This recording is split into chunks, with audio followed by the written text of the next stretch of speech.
ඔන්න වෙසක් කූඩුවක් හදාගන්න පහසු ක්‍රමයක් කියලා දෙන්න තමයි වීඩියෝ එක කරන්නේ.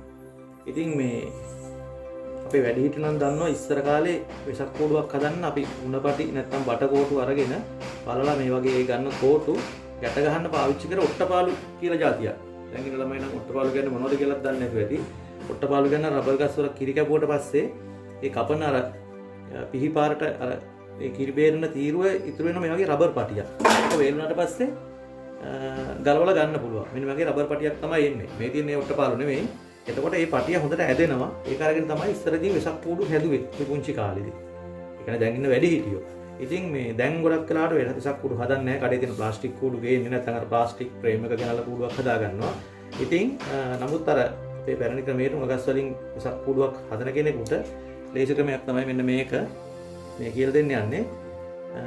මොකද ඒක හදන්න තියෙන අපහසුව තමයි ගැට ගහ ගන්න තියෙන ප්‍රශ්නේ. ඒ කියන්නේ මේ කෝරු ටික අරගෙන මේ වගේ ලස්සනට පිළිවෙලට ගැට ගහ ගන්න ගියාම අර කඩේ තියෙන නූල් ගෙනාම අමාරුයි. මොකද තද වෙන්නේ නැහැ, එල්ල වෙනවා. එක ප්‍රශ්න. ඒකට හොඳ දෙයක් අපි හොයාගත්තා මෙන්න මේ පාටි.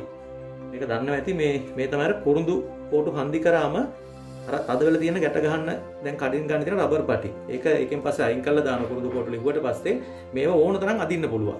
කැඩෙන්නේ නැහැ, සෑහෙන්නේ නැදිනවා. ඉතින් මේක හොඳ මේ භාණ්ඩයක් තමයි මේ විදිහට වෙසක් කූඩු ගැට ගන්න. ඉතින් ඔය කුරුඳු කෝටු මේ කුරුඳු කර්මාන්තය දෙන කට්ටියගෙන් මේව නිකම්ම අරගන්න පුළුවන් වෙයි. නැත්නම් කඩෙත් ගන්න තියෙනවා.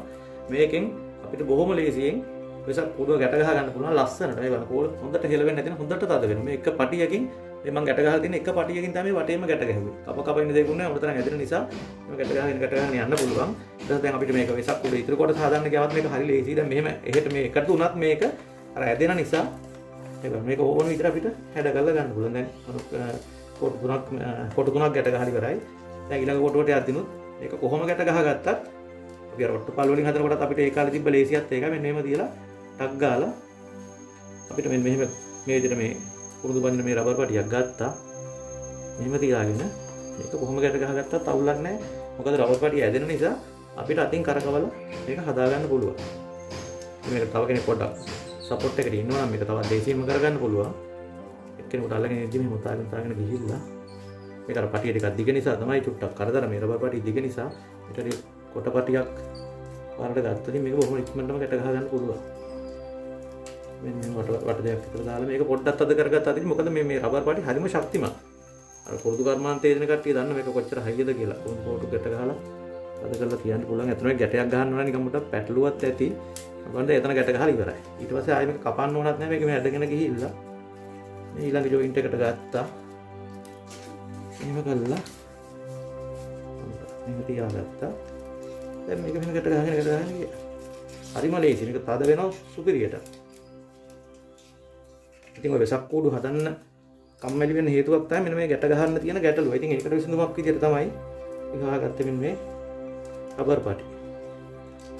කොට කොහොම ලේසියෙන් හදා ගන්න පුළුවන්. මොකද ඇත්තටම මේක මේ අර කඩේ තියෙන කූඩුවක් සල්ලි වලට ගෙනල්ලා එල්ලන්න වැඩිය වෙසක් කියන එක ළමයින්ට දැනෙන්නේ තමන්ගේ අතින්ම වෙසක් කූඩුවක් හදලා එල්ලගත්තමනේ ලස්සනට ගැට ගහ ගන්න පුළුවන්. ඊට පස්සේ අපි ඊළඟ කොටුවක් ගත්තා. ඉතින් වීඩියෝ දෙක දිග වෙන නිසා මේක සම්පූර්ණයෙන් කරන්නේ නැහැ. ඔයාලට මේ නිකන් අදහසක් දෙන්න මේක කරේ. ඊළඟ කොටස එද්දිනු මෙහෙම ගත්තා මේක. තල ගත්තා. ඉතින්ට තියාගත්තා. එතන මම කියලා බඳින්නේ නැහැ. දැන් ඔයාලට හිතන්නේ මේක නිකන් විකාරයක් වගේ. නමුත් මේක ඕන විදිහකට අපිට හදලා අපිට දැන් වෙසක් කූඩු වැඩේ උන ගන්න පුළුවන්. තව පොට්ටයි බඳින්න තියෙන්නේ. මෙන්න බලන්න. මේ විදිහට බොහොම ලස්සනට මේක හදා ගන්න පුළුවන්. ඉතින් ඔයාලත් උත්සාහ කරලා බලන්න. මේ රබර් පටියක් හදාගෙන. මොකද ඉස්සර අපි හැදුවේ මේ විදිහට තමයි ඔට්ටපාලු හදාගෙන අවිලා හරි ලේසියි කූඩු ඒකට හදාගන්න. හරි.